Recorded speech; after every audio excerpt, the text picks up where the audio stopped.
Tim, welcome to our channel, and thanks for logging on. Today we're discussing the Maurice Lacroix Masterpiece Double Retrograde. You can see this 46mm in-house caliber yellow gold watch and purchase it on our website. Subscribe to our YouTube channel if you enjoy these videos, and please click on the card in the upper right hand corner of the screen at any time during this video to see our full listing for this watch with additional high-resolution images, accessories included, and naturally complete pricing details for this Maurice Lacroix masterpiece.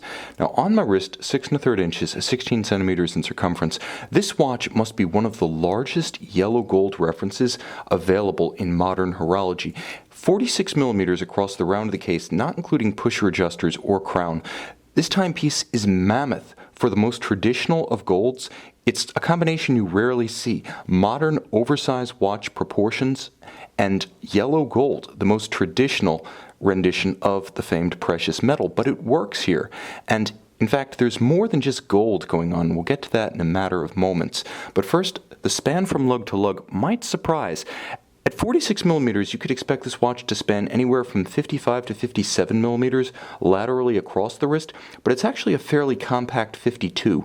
And in terms of thickness, the watch is quite reasonable at 14mm thick with a nicely sloped bezel. You can actually fit this watch underneath a fairly tight sleeve or dress cuff. It works fairly well for that particular application, and again, yellow gold being the most formal, that might be the watch's best application.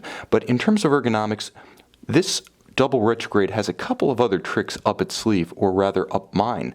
You can see that the strap is beautifully integrated into the end of the case. Somehow I have complete range of motion. It's not constrained against the case flank, and yet I have that integrated look that you often get when a strap has conforming end pieces flush to the flanks of the case. So how does this work? Well, the strap is actually underslung and countersunk into the flanks such that the case actually caves away, allowing the strap to be inserted into it, and yet still have all degrees of articulation to pull tightly around a smaller wrist. Very clever, and one of the reasons this is possible is because Maurice Lacroix is a completely integrated manufacturer. Not only did they design the watch, but they build the case, the small parts, the movement, so they can actually design the case with a view to equipping a strap in exactly this fashion. It works phenomenally well from an ergonomic standpoint. Now in terms of the small parts, the buckle allows for easy on-the-fly adjustment, nicely finished, alternately polished and satin with Maurice Lacroix marquee. It's actually yet another piece that is built in-house by Maurice Lacroix and has the brand's maker's mark on the underside. Now the watch has a surprisingly complex case. For the amount of gold you're getting, Maurice Lacroix didn't waste time creating articulation, differentiation, breaking up the mass so it doesn't look monolithic. You can see the gentle and sensuous compound curves of the case flank. You can see the stepped spline down the center of the polished lug hoods. You should also note that it's alternately brushed and polished. A lot of nuance. In spite of the size of this watch, it doesn't succeed by dint of brute force. There's a great deal of subtlety, and that continues in the triple step of the bezel. Very attractive, and although a satin finish is used on the flank of the case, it's not the conventional horizontal satin finish, it's vertical, and contrasts nicely with the polished pusher adjusters.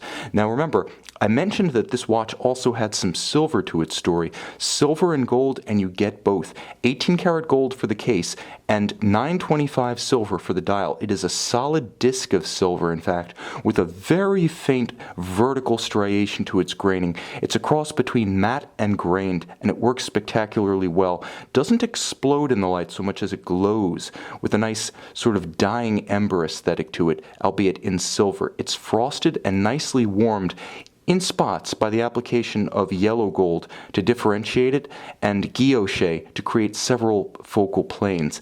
It can be difficult to take a dial this big in a case of this proportion and keep it interesting, but it never becomes austere or a blank, empty span. There's always something interesting going on, starting with the retrograde second time zone at 12 o'clock, and you can see the function of the retrograde, providing yet another element of engagement and vertical symmetry. As you can see, it's counterbalanced by the retrograde date at 6 o'clock.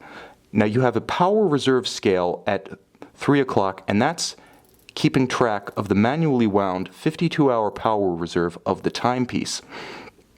Now there's a lot going on this dial, but because of its size, it never appears busy. That's one of the advantages of a large, complicated watch, and because of the clever use of a very delicate vertical striation, judicious application of yellow gold elements, and almost biomorphic hand setup at center. The shape is reminiscent of what you see on FP Journes.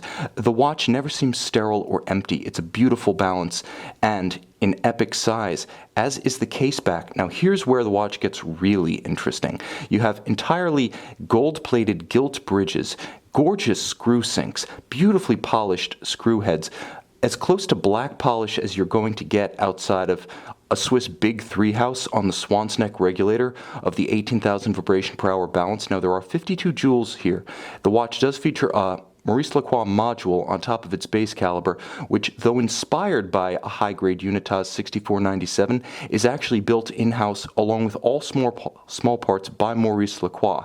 Now what I also want to draw attention to, and I had to back over this several times to take it in, but if you look at the anglage of the bridges, not only is it beautifully mirrored, but upon close examination, you can see that it's actually rounded and seamless. That's right, this is hand-laid anglage in this 1 of 250 piece limited edition from Maurice Lacroix.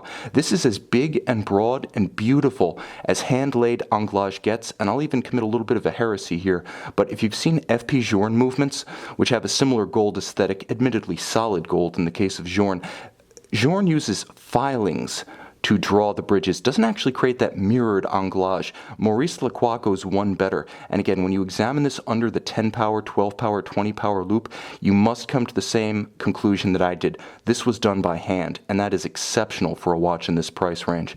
Manufacture movement, manufacture case, a dial of solid sterling silver in an unusual application on a large scale of yellow gold. You can see this Maurice Lacroix masterpiece double retrograde dual time and take it home on our website.